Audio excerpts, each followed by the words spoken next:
नमस्कार बच्चों, आज हम अपने वीडियो में चैप्टर 7 एक साम्राज्य की राजधानी विजयनगर को पढ़ेंगे और हम इसके स्मरणीय बिंदु पढ़ते हैं। सहायक सामग्री से सारे बिंदु लिए गए हैं। विजयनगर अथवा विजय का शहर साम्राज्य की स्थापना 14वीं शताब्दी में की गई थी। तो विजयनगर कब बना था? जब 14वीं सेंचुरी में इस साम्राज्य की स्थापना। यह कृष्णा तुंगभद्रा दोआब क्षेत्र में स्थित था। कृष्णा तुंगभद्रा ये दोनों नदियों के नाम हैं। कृष्णा तुंगभद्रा दोआब मतलब दो आब, दो नदी क्षेत्र में स्थित था, यानी कृष्णा तुंगभद्रा दो नदियों के बीच के क्षेत्र में स्थित था। इसके प्रमुख शासक कृष्णदेव राय थे। तो आपका ये प्रश्न आ सकता है, कहाँ पर स्थित था? कृष्णा तुंगभद्रा में था। कब स्थापित हुआ था? 14वीं सेंचुरी में स्थापित हुआ था। और इसके प्रमुख शासक कौन थे? कृष्णदेव राय। इनका समय भी दिया इन्होंने 1509 से 1529 का समय। उसके बाद तीसरा बिंदु है हमारा हम्पी के भग्नावशेष। 18वीं शताब्दी में ईस्वी में एक अभियंता तथा 1800 ईस्वी में एक अभियंता तथा पुरातत्वविद कर्नल कॉलिन मैकेंजी द्वारा प्रकाश में लाए गए थे। इसमें भी पूछा जाता है हम्पी यहाँ की राजधानी थी। इसके भग्नावशेष किसने ढूंढे, कब ढूंढे? तो 1800 ईस्वी में ढूंढे। और किसने? कर्नल कॉलिन मैकेंजी ने। जैसे आप सिंधु घाटी सभ्यता के लिए दयाराम साहनी, जॉन मार्शल का नाम लेते हैं, ऐसे इनके लिए हम्पी के लिए कॉलिन मैकेंजी। फोर्थ पॉइंट है मैकेंजी जो ईस्ट इंडिया कंपनी में कार्यरत थे ने स्थान का पहला सर्वेक्षण मानचित्र तैयार किया था। विजयनगर साम्राज्य की स्थापना दो भाइयों हरिहर और बुक्का ने 1336 में की थी। तो साम्राज्य की स्थापना, विजयनगर साम्राज्य की स्थापना 1336 में हुई थी। ये 14वीं सेंचुरी बना। और किसने करी? हरिहर और बुक्का ने करी। दोनों नाम याद कर लीजिए। विजयनगर साम्राज्य के शासक अपने आप को राय कहते थे। यहाँ के शासक अपने आप को क्या बोलते थे? राय। 7वां पॉइंट देखते हैं, विजयनगर शासकों के दक्कन के सुल्तान और उड़ीसा के गजपति शासकों के साथ संघर्ष हुए। अब ये जो शासक थे विजयनगर के, इनका किसके साथ संघर्ष होता था या युद्ध होता था? दक्कन के सुल्तान और उड़ीसा के गजपति शासक, दक्कन के सुल्तान से और उड़ीसा के गजपति शासकों से। इस काल में शासक अश्वसेना के घोड़ों के लिए अरब व्यापारियों पर निर्भर रहते थे। अब ये शासक कहाँ से? अश्वसेना यानी घोड़े की सेना, अश्व यानी घोड़ा, इसके लिए वो अरब व्यापारियों पर निर्भर रहते थे, यानी अरब व्यापारी से वो अच्छी नस्ल के घोड़े लेते थे। और गजपति का मतलब क्या होता है? गज यानी हाथी, हाथी का स्वामी गजपति। तो उड़ीसा के राजा थे, उनके पास बहुत सारे हाथी रहे होंगे, इसलिए उनको गजपति ही बोला जाता था। उनका नाम ही पड़ गया था उड़ीसा के गजपति, क्योंकि वो गजों के यानी हाथियों के स्वामी थे। तो दक्कन के सुल्तान और उड़ीसा के गजपति शासकों के साथ इनका संघर्ष होता था।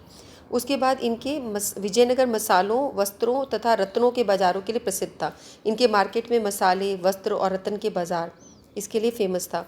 व्यापार से प्राप्त राजस्व राज्य की समृद्धि में महत्वपूर्ण योगदान देता था। इस व्यापारों से जो भी राजस्व प्राप्त होता था, लगान प्राप्त होता था, उससे पूरे राज्य की समृद्धि होती थी, राज्य की वो आय होती थी और राज्य समृद्ध होता था, यानी फ्लोरिश करता था, उसके पास पैसा धन संपत्ति आता था। विजयनगर पर संगम, सुलुव, तुलुव व अराविदो वंशों ने शासन किया। तो सबसे पहले संगम वंश था विजयनगर में, फिर सुलुव वंश आया, फिर तुलुव जिसके कृष्णदेव राय हैं, और कृष्णदेव की मृत्यु के पश्चात अराविदु। तो ये 1, 2, 3, 4 वंश हैं जिन्होंने विजयनगर पर शासन किया। 12th, विजयनगर के सर्वाधिक प्रसिद्ध राजा कृष्णदेव राय तुलुव वंश से संबंधित थे। इनके शासन की चारित्रिक विशेषता विस्तार और दृढ़ीकरण था। इनके शासन की विशेषता आएगा 2 मार्क क्वेश्चन कि कृष्णदेव राय के शासन की क्या विशेषता थी। आप पहले तो बोलेंगे वो तुलुव वंश के थे, तुलुव वंश से संबंधित थे। फिर इनकी विशेषता थी विस्तार और सुदृढ़ीकरण, यानी अपने राज्य का ये विस्तार करते थे, राज्य को फैलाते थे और फिर इसको दृढ़ भी करते थे, उसका ठीक प्रकार से संरक्षण और पोषण करते थे। इन्होंने शासनकाल के विषय में अयुक्त मल्यपद नामक तेलुगु भाषा में कृति लिखी। इन्होंने कृति भी लिखी, अयुक्त मल्यपद नामक एक ये कृति लिखी है अपने शासनकाल में। विजयनगर शहर को विशाल किलेबंदी की गई थी। अब्दुल रज्जाक के अनुसार इसे 7 दीवारों से घेरा गया था। इनसे शहर, कृषि क्षेत्र और जंगलों को भी घेरा गया था। अब किलेबंदी का एक बड़ा क्वेश्चन आता है 8 मार्क का। तो अब्दुल रज्जाक ने इनके विषय में लिखा है कि किलेबंदी की बहुत तारीफ करी है और बोला इसको 7 दीवारों से घेरा गया था। तो 7 दीवारों से शहर को, किले को घेरा, अपने गांवों को घेरा, शहर, कृषि क्षेत्र को भी इन्होंने घेरा और जंगलों को भी घेरा। तो 7 दीवारों से चारों तरफ से विजयनगर घिरा हुआ था। कुएं, बरसात के पानी वाले जलाशय और मंदिरों के जलाशय आदि संभवतः सामान्य नगर निवासियों के लिए पानी के स्रोत का कार्य करते थे। अब इनके जल से संबंधित क्वेश्चन आएगा कि विजयनगर में कैसे जल आपूर्ति होती थी, इनके में क्या जल का महत्व था, जल किस प्रकार प्राप्त करते थे। तो कुएं से, बरसात के पानी वाली जलाशय, वो जो बरसात के पानी से जलाशय भर जाते हैं, और मंदिरों के जलाशय, इन सबसे शायद वो अपने पानी के स्रोत का कार्य करते होंगे। सबसे प्रभावशाली 2 मंच हैं यहाँ के विजयनगर में। 2 मंच बहुत प्रभावशाली, एक तो सभा मंडप है और दूसरा महानवमी डिब्बा। सभा मंडप और महानवमी डिब्बा। महानवमी डिब्बा का प्रश्न एग्जाम पॉइंट ऑफ व्यू से इम्पॉर्टेंट है इसके ऊपर, और किलेबंदी भी इम्पॉर्टेंट है। राजा कृष्णदेव का शासन कैसा था, ये भी इम्पॉर्टेंट है। राजकीय केंद्रों में सबसे सुंदर भवनों में एक है लोटस महल। राजकीय केंद्र में सुंदर भवनों में लोटस महल है। नायक सेना प्रमुख थे, क्वेश्चन आता है 1 मार्क में, नायक कौन थे, या 2 मार्क में आता है। तो सेना प्रमुख को नायक कहते थे। वहाँ पे जो सेना के प्रमुख होते थे उनको नायक कहते थे। उनके पास सशस्त्र समर्थक सैनिक होते थे। इनके पास शस्त्र लिए हुए, यानी वेपन्स लिए हुए, हथियार लिए हुए उनके समर्थक सैनिक होते थे। किनके पास, नायक के पास। तो ये पूरी लाइन आप याद कर लें। अमर नायक सेना के सैनिक कमांडर थे, ये सेना के कमांडर होते थे अमर नायक। ठीक है, तो एक नायक और एक अमर नायक 2 चीज़ आएगी। तो नायक में आप बोलेंगे सेना के प्रमुख, नायक सेना के प्रमुख थे, सशस्त्र समर्थ सैनिक होते थे। अमर नायक सेना के सैनिक कमांडर थे। नायक, अमर नायक, ध्यान रखना दोनों में। विजयनगर में 2 प्रसिद्ध मंदिर हैं, विरूपाक्ष मंदिर और विट्ठल मंदिर। ये भी पूछा जाता है इनके प्रसिद्ध मंदिर कौन से। विरूपाक्ष मंदिर शिव मंदिर है और विट्ठल मंदिर विष्णु मंदिर है। हजारा राम मंदिर विजयनगर के राजकीय केंद्र में स्थित है। राजकीय केंद्र में हम ये भी पढ़ा था, लोटस महल है और हजारा राम मंदिर भी वहाँ पर है। दक्षिण के मंदिरों के ऊंचे द्वारों को गोपुरम कहा जाता था। गोपुरम का भी क्वेश्चन होता है, गोपुरम किसे कहते हैं। मंदिर के ऊंचे द्वारों को गोपुरम कहा जाता है। दक्षिण में जो भी मंदिर के ऊंचे ऊंचे द्वार बनाए जाते हैं, दूर से ही दिख जाता है कि यहाँ कोई मंदिर है, उसे गोपुरम कहा जाता है। तो गोपुरम किसे कहते हैं, नायक किसे कहते हैं, अमर नायक किसे कहते हैं, विरूपाक्ष मंदिर किसका मंदिर है, विट्ठल मंदिर। तो इस प्रकार के प्रश्न आते हैं। महानवमी डिब्बा क्या होता है। महानवमी डिब्बा एक विशालकाय मंच है जो लगभग 11,000 वर्ग फीट के आधार का है, से 40 फीट की ऊंचाई तक जाता है। 11,000 फीट वर्ग का आधार है और 40 फीट की ऊंचाई है। महानवमी डिब्बा एक बहुत बड़ा मंच है। उसके बाद शहरी केंद्र। शहरी केंद्रों की सड़कों पर सामान्यतः लोगों के आवासों के कम साक्ष्य मिलते हैं। यहाँ पर लोगों के घरों के, आवास यानी घर के, कम साक्ष्य मिलते हैं शहरी केंद्र में। पुरातत्वविदों को कुछ स्थानों में परिष्कृत चीनी मिट्टी मिली है। उनका सुझाव है कि यहाँ पर अमीर व्यापारी रहते होंगे। तो शहरी केंद्रों में ज़्यादातर सामान्य लोगों के घर कम मिलते हैं, शायद वहाँ पर चीनी मिट्टी के कुछ बर्तन मिले अच्छे, तो ऐसा लगता है कि अमीर व्यापारी वहाँ पर रहते होंगे। पुर्तगाली यात्री बारबोसा के अनुसार सामान्य लोगों के आवास छप्पर के हैं पर फिर भी सुदृढ़ हैं। अब ये वर्णन जो किया है घरों का, ये किसने किया है, बारबोसा ने करा है, और वो कहाँ का है, पुर्तगाल का। तो एक आपका बारबोसा, अब्दुल रजाक ने किलेबंदी का वर्णन किया है। तो इन्होंने बोला कि सामान्य लोग जो थे उनके जो घर थे वो छप्पर के थे, लेकिन दृढ़ थे, कच्चे नहीं थे वो। व्यवसाय के आधार पर कई खुली स्थानों वाली लंबी गलियों में व्यवस्थित थे। तो उनकी व्यवसाय, जैसा उनका जॉब होता था, जिस तरह का उनका काम होता है, उसके आधार पर कई खुली स्थानें वाली लंबी लंबी गलियां होती थी, ऊंची गलियां, वहां पर स्थित होते थे। जल संपदा। जल संपदा। तुंगभद्रा नदी उत्तर पश्चिम दिशा को बहती है। तुंगभद्रा नदी किस दिशा में बहती है, उत्तर पश्चिम दिशा में। विजयनगर को भौगोलिक स्थिति के विषय में सबसे चौंकाने वाला तथ्य इसी नदी द्वारा निर्मित प्राकृतिक कुंड है। इस नदी ने एक प्राकृतिक कुंड बनाया है, वो सबसे चौंकाने वाली बात है। ये किसके द्वारा बनाया गया प्राकृतिक कुंड, खुद से तुंगभद्रा नदी का अपने आप। प्राकृतिक कुंड का मतलब खुद से निर्माण किया गया है वह कुंड। किस नदी द्वारा, तुंगभद्रा नदी द्वारा। कमलपुरम जलाशय एक महत्वपूर्ण हौज है। अच्छा, एक महत्वपूर्ण हौज, बहुत सारी हौज का निर्माण वहाँ पे किया गया था। राज्य में जहाँ जहाँ पानी नहीं होता था वह नहरों से हौज बनाई जाती थी, और बहुत सारी हौजों में सबसे महत्वपूर्ण हौज थी कमलपुरम जलाशय। ये एक महत्वपूर्ण हौज है जिसका निर्माण 15वीं शताब्दी के आरंभिक वर्षों में हुआ। इसे नहर के माध्यम से राजकीय केंद्र तक भी ले जाया गया। तो नहर के माध्यम से इस जलाशय को, इस हौज को राजकीय केंद्र तक ले जाया गया।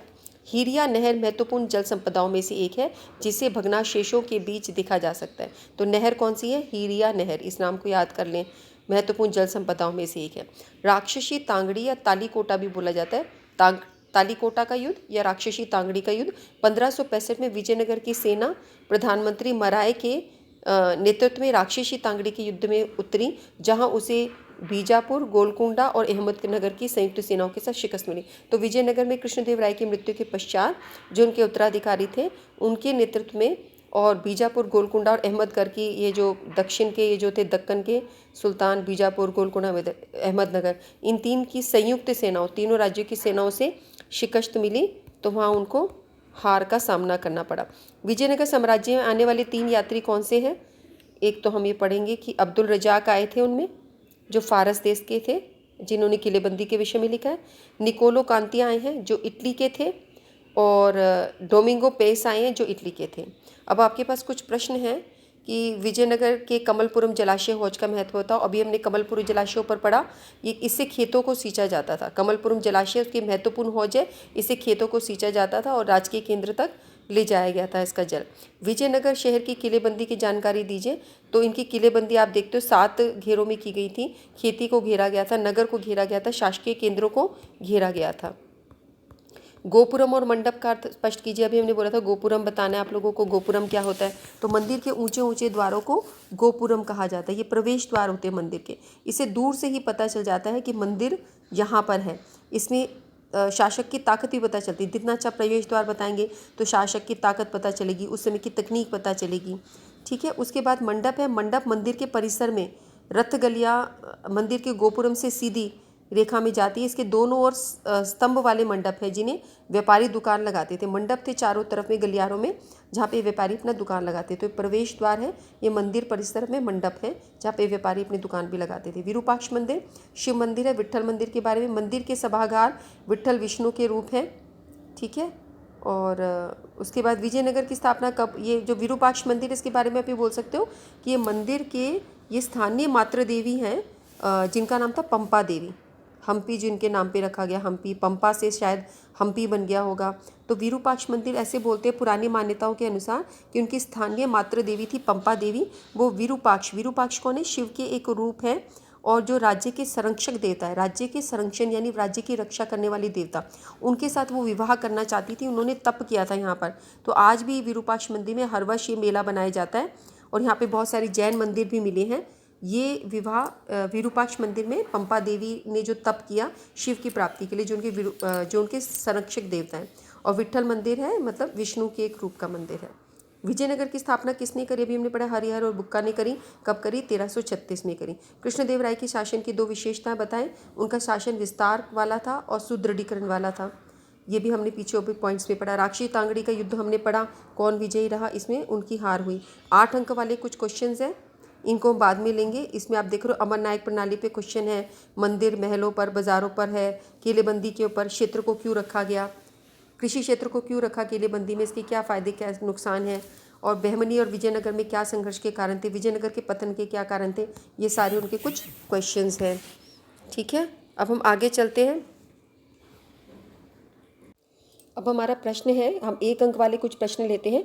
विजयनगर के कमलपुरम जलाशय हौज का महत्व बताइए। अभी भी हमने पढ़ा था, इस हौज के पानी से खेतों की सिंचाई तथा राजकीय केंद्र की जल आवश्यकता को पूरा किया जाता था।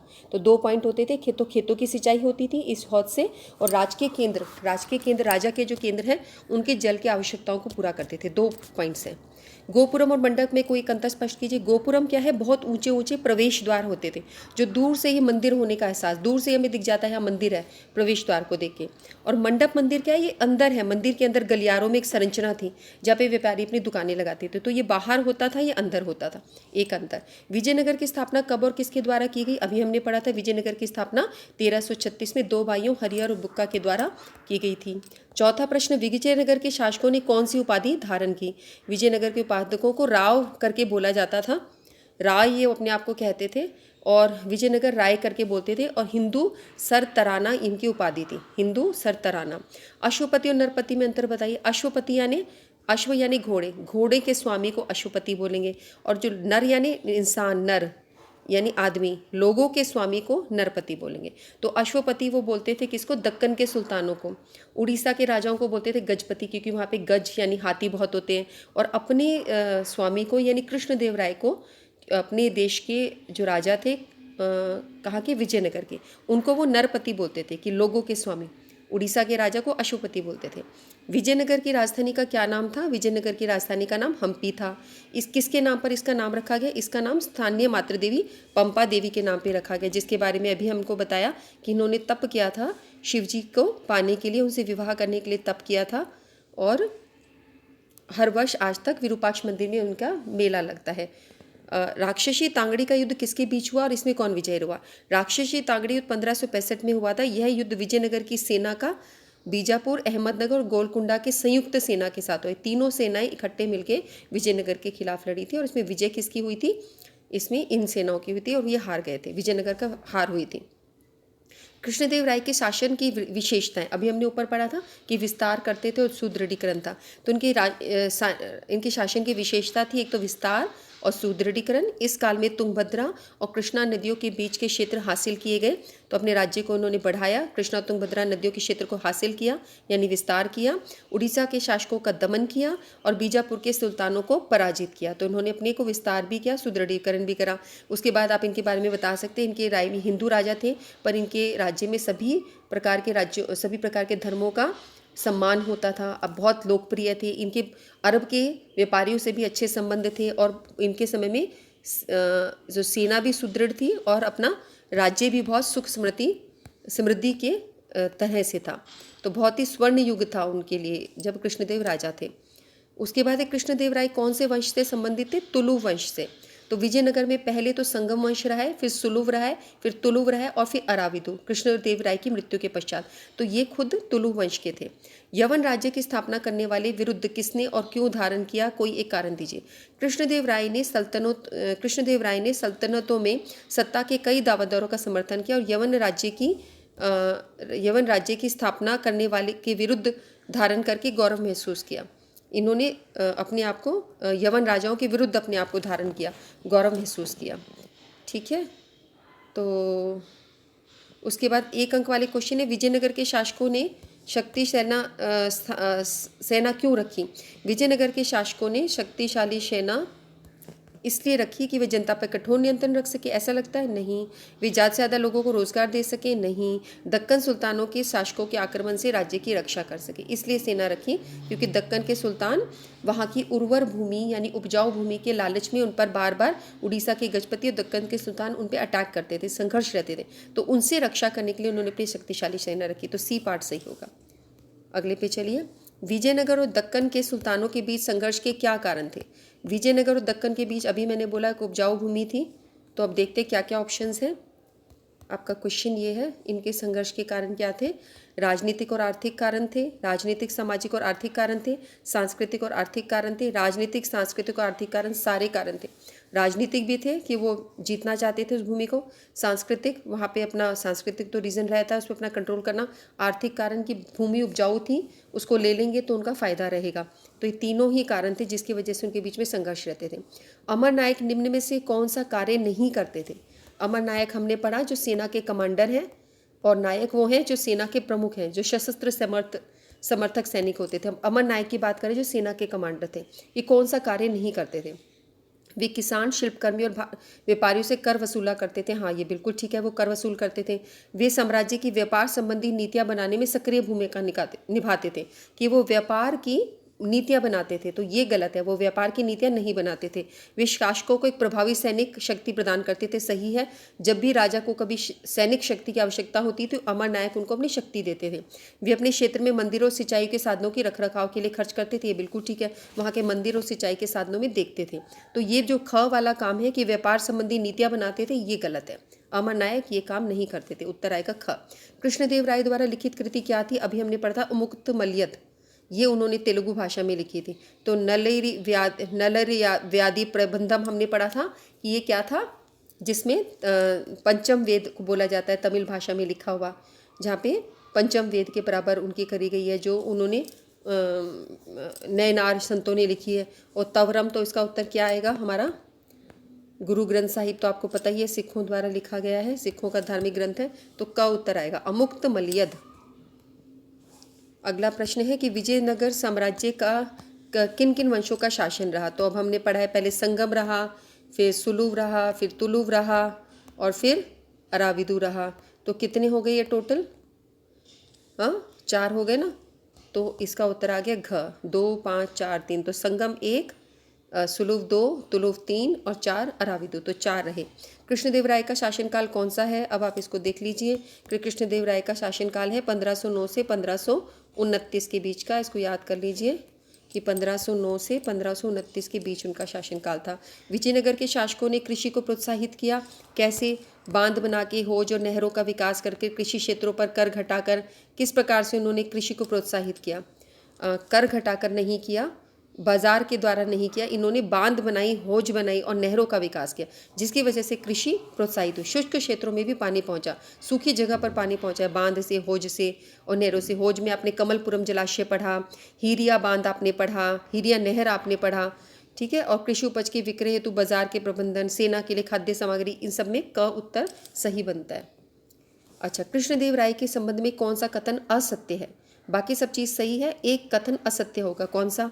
उसने रायचूर दोआब हासिल किया, उसने अपनी माँ के नाम पर नगलपुरम नामक उपनगर की स्थापना करी। हमने किताब में पढ़ा था, ये है, अपनी माँ के नाम पे नगलपुरम उन्होंने स्थापना किया। कई महत्वपूर्ण दक्षिण भारतीय मंदिरों और भव्य गोपुरम को जुड़वाया, ये भी हमने देखा, मंदिरों पर बहुत काम हुआ। उसने बलि प्रथा पर रोक लगाई, नहीं, ये काम उसने नहीं किया। बाकी ये तीनों काम उन्होंने किए, रायचूर दोआब क्षेत्र हासिल किया था। युग्म सुमेलित कीजिए। अब हमें यहाँ पर युग्म मिलाने हैं। क्या है हमारे पास? देखो, अब्दुल रजा के फारस के थे, आए थे और किलेबंदी के बारे में लिखा था। डोमिंगो पेस आए थे, फर्नाजो नूनीज आए थे, बरबोसा आए थे, उन्होंने किसके बारे में लिखा था? बरबोसा ने लिखा था उनके घरों के बारे में। तो अब हमें जो पता है हम उसको मैच करेंगे, फिर हम सोचेंगे क्या ठीक हो सकता है। सामान्य लोगों के आवासों का विवरण बरबोसा ने किया, किलेबंदी का विवरण इन्होंने किया। तो 1 को बी से मिलाना है और 4 को ए से मिलाना है। 4 को ए से, 1 को बी से। तो आप यहाँ देख रहे हो, ये ख वाला पोर्शन बन रहा है और एक नीचे घ भी है हमारे पास में। तो ये 1 को बी से मिलाना है और 4 को ए से मिलाना है। तो ये 4 को ए से, घ वाला भी बन रहा है और ख वाला भी बन रहा है। उसके बाद है फरनाओ नूनीस। तो हम देख सकते हैं कि सेकंड को कृष्णदेव राय का वर्णन है इन्होंने। डोमिंगो पेस ने कृष्णदेव राय का वर्णन किया है। और फोर्थ है आप, थर्ड जो है आपका, उनके साथ आएगा विजयनगर के बाजार में मिलने वाले मांस का विवरण नूनीज ने करा है। नूनीज नाम तो आज भी फेमस है, फरनाओ नूनीज। तो आपका ख पोर्शन इसका करेक्ट होगा। आगे चलते हैं, 3 अंक वाले क्वेश्चन शुरू हो रहे हैं, उसको हम बाद में करेंगे। तो एक क्वेश्चन और है इसमें, कथन 1542 तक विजयनगर का शासन अराविदों के हाथों में चला गया। ठीक है, ये कथन है कि ये चला गया राक्षसी तांगड़ी युद्ध के पश्चात। 1965 का राक्षसी, एक तो 1965 गलत लिख दिया यहाँ पे, 1565 होगा। राक्षसी तांगड़ी के युद्ध में करारी शिकस्त के बाद विजयनगर साम्राज्य एक शक्तिशाली साम्राज्य नहीं रह गया था, इसलिए अराविदों के हाथ में चला गया। तो हम क्या आपको ठीक लगता है? कथन और कारण दोनों सही हैं, लेकिन कारण कथन का स्पष्टीकरण नहीं करता।